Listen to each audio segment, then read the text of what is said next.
எல்லா ஸ்டாஃப்ஸும் இங்க இருக்காங்கன்னா நானும் அவங்க கூடவே இருந்துக்கிறேன். நாங்க ராத்திரி முழுக்க வேலை பார்த்தாவது உங்க வேலையை முடிச்சு கொடுத்துடுறோம். எங்க பாஸ் சார்பில் நான் உங்ககிட்ட மன்னிப்பு கேட்டுக்கிறேன். I'm sorry. சித்தி, நான் உங்ககிட்ட கொஞ்சம் பேசணும். அது என்னன்னா சித்தி. ஐயோ, சார்ஜரை கொண்டு வர மறந்துட்டேனே. ஃபோன் வேற ஆஃப் ஆயிடுச்சு. அர்ஜென்ட்டா மாதவன் கிட்ட பேசி நான் வீட்டுக்கு வரலன்னு சொல்லணும். உங்ககிட்ட சார்ஜர் இருக்கா? இல்ல. உங்ககிட்ட இருக்கா? இல்ல. என்னாச்சு? ஃபோன் ஒர்க் ஆகலையா? சரிடா, நாங்கெல்லாம் கிளம்புறோம். Okay, bye Rishabh. சரிடா, பை மச்சான். Okay, by. அது ஆக்சுவலி அர்ஜென்ட்டா கால் பண்ணனும், அதனால தான். யாருக்கு அர்ஜென்ட்டா கால் பண்ணனும்? Excuse me. I mean I have the right to ask you, right? சரி சொல்லு, யாருக்கு அர்ஜென்ட்டா கால் பண்ணனும்? இம்பார்ட்டன்ட்டா ஒருத்தருக்கு பண்ணனும். அப்படின்னு இம்பார்ட்டன்ட் அவரோட பேரை கூட சொல்ல முடியாத அளவுக்கு? மாதவனுக்கும் எனக்கும் என்கேஜ்மெண்ட் ஆக போற விஷயத்தை இவர்கிட்டலாம் நான் ஏன் சொல்லணும்? பர்சனல் கால் அது. அவ்வளோதான் விஷயமா? Power bank fully charge, multi out ports, இதை யூஸ் பண்ணி எவ்வளவு வேணாலும் பேசுங்க. தேங்க்ஸ்.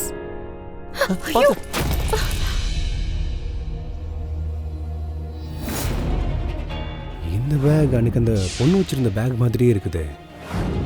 ஒருவேளை இவதான் அவளா?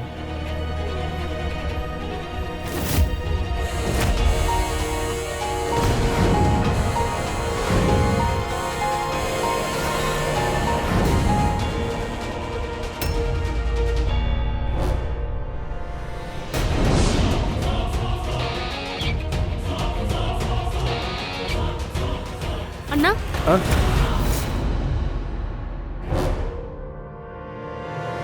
சொல்ல அண்ணா, என்னாச்சு? சித்தி கம்பெனியோட எல்லா முடிவையும் நீங்களே எடுக்கணும்னு ஆசைப்படுறாங்க. கம்பெனில ஃபினான்ஷியல் மெஸ்அப் நடக்குதுன்னு நான் உங்ககிட்ட சொல்றதுக்கு எவ்வளவு முயற்சி பண்ணேன். Ananya, what are you worried about? நான் தான் உன் கூட இருக்கேன்ல, எதுக்கு இப்படி யோசிக்கிற? நீ போய் இன்னொரு தடவை பேசிப்பாரு. அப்பவும் அவங்க கேட்கலன்னா நான் இருக்கேன்ல, நான் பேசி பார்க்குறேன்.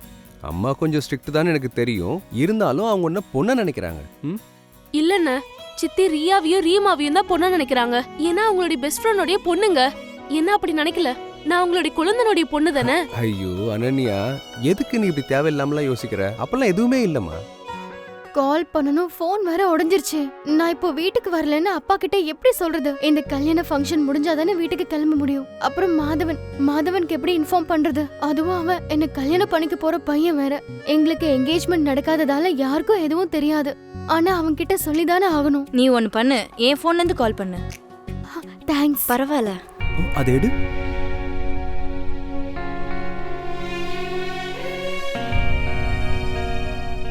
ஹலோ மாதவன், நான் சாரதா பேசுறேன். Thank God, finally you called. எத்தனை வாட்டி உனக்கு நான் கால் பண்றது? உன்னை பார்க்கணும். நீ எப்போ வரேன்னு சொல்லு, இல்லைனா நாங்க வந்துடுவேன். இல்ல வேண்டாம் மாதவன், நீ இங்க வர வேண்டாம். நான் இங்க வள்ளியூர்ல இருக்கேன். இது ரொம்ப சின்ன டவுன். ஒரு கல்யாண வேலை விஷயமா நான் இங்க வந்தேன். நீ இங்க வந்தனா பெரிய ப்ராப்ளம் ஆயிடும். ப்ளீஸ் நீ இங்க வந்துடாத. நான் ஏதாவது பண்றேன், நீ கொஞ்சம் வெயிட் பண்ணு. நான் ஏதாவது ட்ரை பண்றேன். சார், உங்ககிட்ட கொஞ்சம் பேசணும். சீக்கிரம் சொல்லி, இங்க பெரிய பிரச்சனை ஆயிடுச்சு. சார், எனக்கு கொஞ்ச நேரம் ரெஸ்ட் வேணும் சார். என் ஃபியான்ஸே என்ன பார்க்கணும்னு சொல்றாரு. என்னது? இங்க தலைக்கு மேல வேலை இருக்குது, உனக்கு போகணுமா? கொஞ்சம் அர்ஜென்ட்டா தான். நீ ஒன்னு பண்ணு, உன்னை ரெண்டாவதா இங்க யாரு வேலைக்கு வச்சாங்களோ அவங்க கிட்ட போய் பேசு.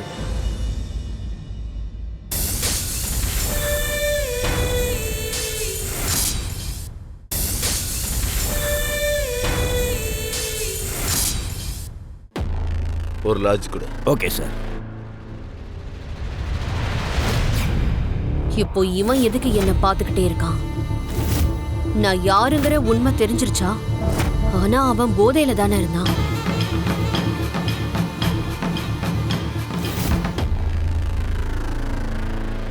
சார், செக்யூரிட்டி ஏற்பாடுலாம் ஆயிடுச்சா? ஆமா சார். நேற்று ராத்திரி நான் ரொம்ப பயந்து போயிட்டேன்.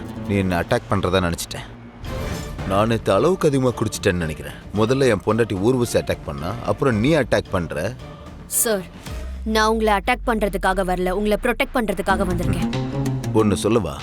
ஒருத்தவன் அளவுக்கு அதிகமாக குடிச்சிட்டான்னா பயம் மகிழ்ச்சி ரெண்டுமே வெளிப்படும். By the way, you looking good.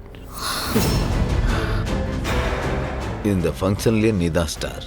Thank you sir.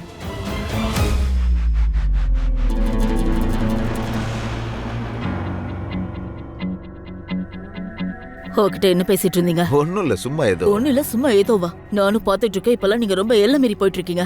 ஏய், நீ என்னதான் சொல்ல வர? நேத்து ராத்திரி நீங்க என்ன பேசுனீங்கன்னு உங்களுக்கு ஞாபகம் இருக்கா? என்ன பார்த்து நாகினி நாகினின்னு கத்திட்டு இருந்தீங்க. நீ என்ன அட்டாக் பண்ண வந்தேன்னு நினைச்சேன். ஷட் அப், வாய் மூடுங்க. ஐயா மினிஸ்டர் ஐயா, இந்த சரக்கு உங்க மூளைய மழுங்கடிக்குதுன்னு நினைக்கிறேன். அதான் நாகினிய பொண்ணு நாகினியாவும் சொல்றீங்க. இப்படியே உளறிட்டு இருந்தீங்க, அப்புறம் உங்க மினிஸ்டர் நாற்காலி காலி ஆயிடும். நீங்க மட்டும் இல்ல, நானும் நடுத்தருவுக்கு வந்துருவேன். சோ மினிஸ்டர், கொஞ்சம் பார்த்து குடிங்க, சரியா? தம்பி, எனக்கு ஒரு லார்ஜ் எடு. Excuse me. குஜரால் சார், ஒரு இம்பார்ட்டன்ட் மீட்டிங் இருக்கு. வேலையெல்லாம் அப்புறம் பார்க்கலாம், முதல்ல சேர்ஸ் பண்ணலாம். இல்ல அந்த மீட்டிங் ரொம்ப முக்கியம். நான் உங்களுக்காக ஸ்டடி ரூம்ல காத்துக்கிட்டு. ஓகே.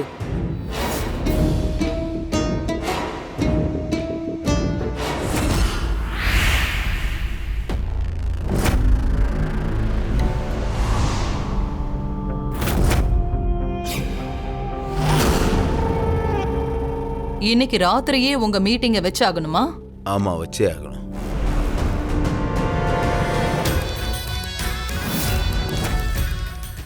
சரி, ஓகே. அப்படின்னா இப்பவே நாம அந்த டீலை ஃபிக்ஸ் பண்ணிடலாம்.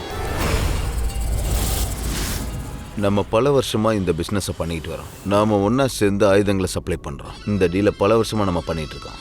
நாம பிசினஸ் பார்ட்னர்ன்றது கொஞ்சம் பேருக்கு தான் தெரியும்.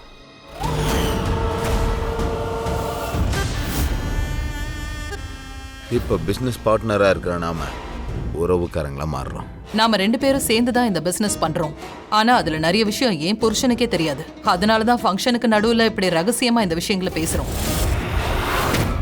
இப்ப நாம பேசுறது கூட யாருக்குமே தெரியாது. சார், எனக்கு கொஞ்ச நேரம் பெர்மிஷன் வேணும். 2 மணி நேரம் கிடைச்சா போதும். கொஞ்சம் அர்ஜென்ட்டான வேலை. அப்படி என்ன அர்ஜென்ட் வேலை? நான் போய் என்னோட ஃபியான்சேவை பார்க்கணும். சரி, கிளம்புங்க. Thank you sir. இங்க பாருங்க, நீங்க என் சித்திய பாத்தீங்களா? மேல போனாங்கன்னு நினைக்கிறேன். சரி, எனக்கு ஜில்லுன்னு ஜூஸ் மட்டும் மேல அனுப்பு.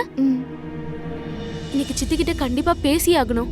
அவங்களுக்கு பிசினஸோட எல்லா பிரச்சனையும் பத்தி சொல்லி புரிய வச்சே ஆகணும். அண்ணன் தான் எந்த பிரச்சனையா இருந்தாலும் புரிய வச்சுக்கிறேன்னு சொல்லிட்டார்ல.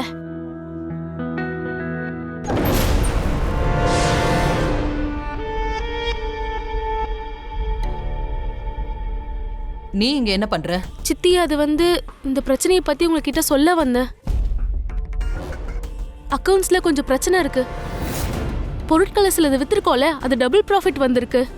அப்போ பிரச்சனை என்னன்னா, எங்க? இந்த அக்கவுண்ட்ஸ்ல தான். அக்கவுண்ட்ல இருந்து யாரோ பணத்தை எடுத்து நல்லா தனியா என்ஜாய் பண்ற மாதிரி தெரியுது. இப்ப எதுக்கு நீ இந்த லேப்டாப்பை வச்சுக்கிட்டு சுத்திக்கிட்டு இருக்க? இதையெல்லாம் நீ ஒன்னும் பார்க்க தேவையில்ல. பிசினஸ் விஷயம்லாம் என் பசங்க பார்த்துப்பாங்க. இங்க பாருமா, இந்த வீட்டுல ஒவ்வொருத்தருடைய வாழ்க்கையும் எப்படி இருக்கணும்னு நான் முடிவு பண்றேன். உனக்கும் என்னெல்லாம் பண்ணணும்னு எனக்கு நல்லா தெரியும்.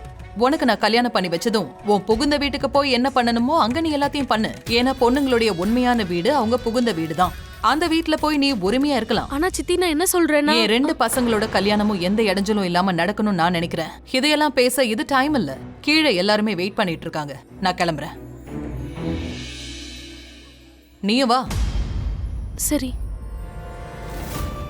இந்த வீட்டுக்குள்ள அந்த ஒரு அரக்கம் மட்டும் இல்ல, இங்க நிறைய பேர் இருக்காங்க. எல்லாரும் சேர்ந்து இந்த நாட்டையே விக்கிறாங்க. அதனாலதான் இந்த இடம் என் கண்ணுக்கு தெரிஞ்சிருக்கு. இங்க நான் ஒருத்தரை மட்டும் இல்ல, நிறைய பேரை பழி வாங்க வேண்டியிருக்கு. ஒவ்வொரு அரக்கங்களையும் தேடி நான் கொல்லுவேன். ஹே, நில்லு. நீ எங்க போயிட்டு இருக்க? கல்யாண வீடு, இங்க எவ்வளவு வேலை இருக்கு?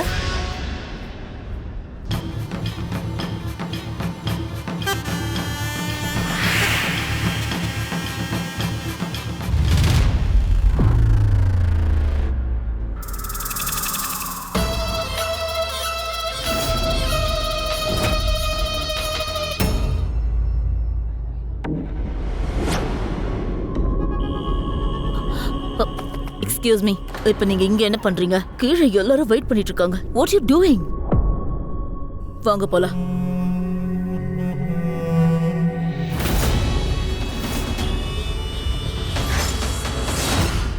உன்னோட பதில கேட்கறதுக்காக என்னால 1 மணி நேரம்லாம் வெயிட் பண்ண முடியாது. கிச்சன்ல மஞ்சள் எடுத்து வச்சிருக்கேன். சீக்கிரமா போய் அதை ரெடி பண்ணி ஹாலுக்கு கொண்டு வா.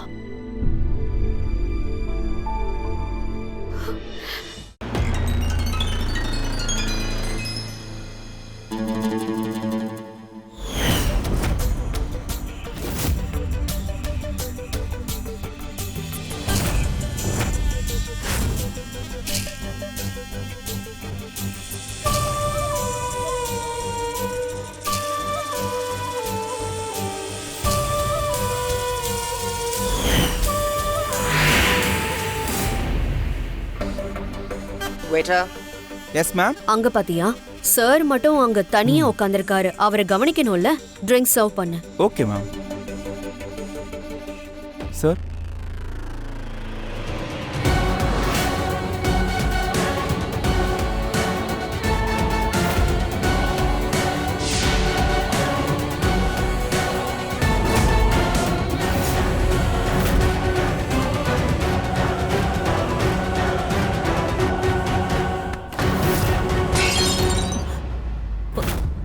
என்னம்மா அது?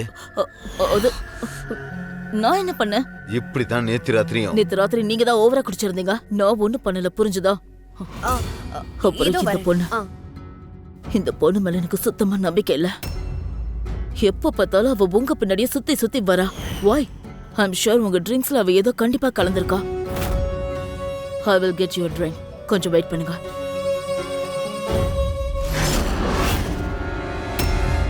ஓ நோ, உங்க ட்ரிங்க்ஸ் கீழே விழுந்துருச்சா? நான் போய் உங்களுக்கு புது ட்ரிங்க்ஸ் கொண்டு வரேன். இல்ல என் பொண்டாட்டி போயிட்டா தப்பா நினைப்பா. வேணாம்.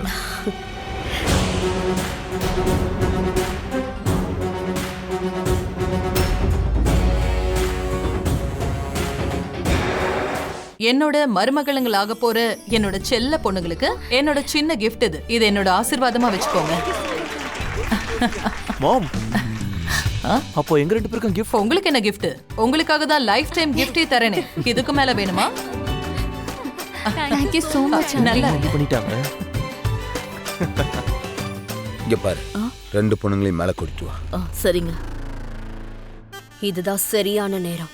இனிமே நான் உன்னை சும்மா விட மாட்டேன். இந்த கேஷ் எங்க எடுத்துட்டு போனோன்னு தெரியும்ல? தெரியும் சார். பார்த்து பத்திரமா எடுத்துட்டு போ.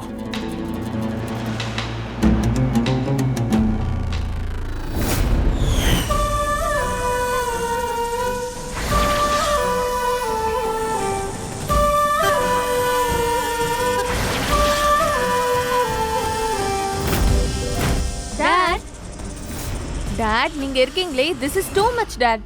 நீங்க எங்களை ஃபங்க்ஷனுக்கு நடுவுல எதுக்கு இவ்ளோ அர்ஜென்ட்டா வர சொன்னீங்க? நாங்க ரெண்டு பேரும் செரமனியை பாதியில விட்டுட்டு வந்திருக்கோம். உங்க டாடி உங்களுக்கு என்ன கிஃப்ட் தர போறன்னு தெரிஞ்சா செரமனியை நீங்க மறந்துடுவீங்க. டாடி கிஃப்ட்னு சொன்னதும் ஞாபகம் வருது. நீங்க ரிதேஷ்க்கு எந்த கிஃப்ட்டும் வாங்கி தரலன்னு அவன் என்கிட்ட கம்ப்ளைண்ட் பண்ணான். நீ வேற, அதெல்லாம் அப்பாக்கு தெரியும்டி.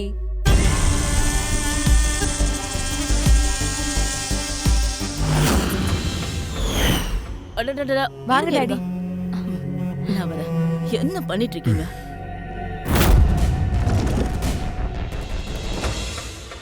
இந்தாங்க உங்க ரெண்டு பேருக்கான கனவு சாவி. டாட், இது என்ன சாவி டாட்? இது சாவி இல்ல, உங்க ரெண்டு பேரோட கனவு. நம்ம கொஞ்சம் வருஷத்துக்கு முன்னாடி கோவா போனோம்ல, உங்களுக்கு பீச் சைடு வில்லாஸ் பிடிச்சிருந்தது இல்ல? ஆமா. அதான் உங்க டாடி உங்களுக்கு பிடிச்சத வாங்கிட்டேன். Oh my god, are you seriously? I love you daddy. Thank you so much. கனவுல கூட நினைச்சு பார்க்கல டாடி. நீங்க எங்களுக்காக என்னெல்லாம் பண்றீங்க டாடி. நீங்க இவ்ளோ பெரிய சர்ப்ரைஸ் கொடுக்க போறீங்கன்னா அது எல்லாரும் முன்னாடி கொடுத்திருக்க வேண்டியதானே? நானும் ரிதேஷ் கிட்ட நீங்க தான் பெஸ்ட் டாட்னு சொல்லிருப்பேன். இவ்ளோ காஸ்ட்லியான கிஃப்ட் எல்லாரும் முன்னாடியும் கொடுத்தா எல்லாருக்கும் சந்தேகம் வரும். பணம் எப்படி வந்துச்சுன்னு கேட்பாங்க. நீங்களும் யார்கிட்டயும் சொல்லாதீங்க. உங்க புருஷன்கிட்ட கூட சொல்லாதீங்க. Okay? Okay daddy, I love you so much. Riya இருக்காலே, எக்ஸைட்மென்ட்ல அப்படியே கிரேசி ஆயிடுவா. சரி, நீ போமா. மஞ்சள் சடங்கு ஆரம்பிக்கணும்ல. என்ன விஷயங்க? உங்க பொண்ணுங்களோட லார்ஜர் தென் லைஃப் கனவை இன்னைக்கு நிறைவேற்றி வச்சிருக்கீங்க. பாத்தீங்களா? நீங்க சாவியை கொடுத்ததும் அவங்க முகத்துல அவ்வளவு சந்தோஷம். அவங்க முகத்துல சந்தோஷத்தை பார்க்க தானே நான் இவ்வளோ கஷ்டப்பட்டு இருக்கேன். என்னோட கனவு என்ன? என் பொண்ணுங்களோட கனவை நிறைவேற்றுறது தான். ஒன்றை சந்தோஷமா வச்சுக்கிறது, அப்புறம் என் குடும்பத்துக்கு சேவை பண்றது, அப்புறம் என் ஸ்வீட் பொண்டாட்டிக்கு சேவை பண்றது. இதுதான் என்னோட பற்று. ஆனா என்ன ஒண்ணுன்னா, நம்ம அளவுக்கு அதிகமா பணம் சம்பாதிக்கிறோம்னா எல்லா சட்டங்களையும் எல்லா விதிகளையும் நம்ம மீறியாகும்.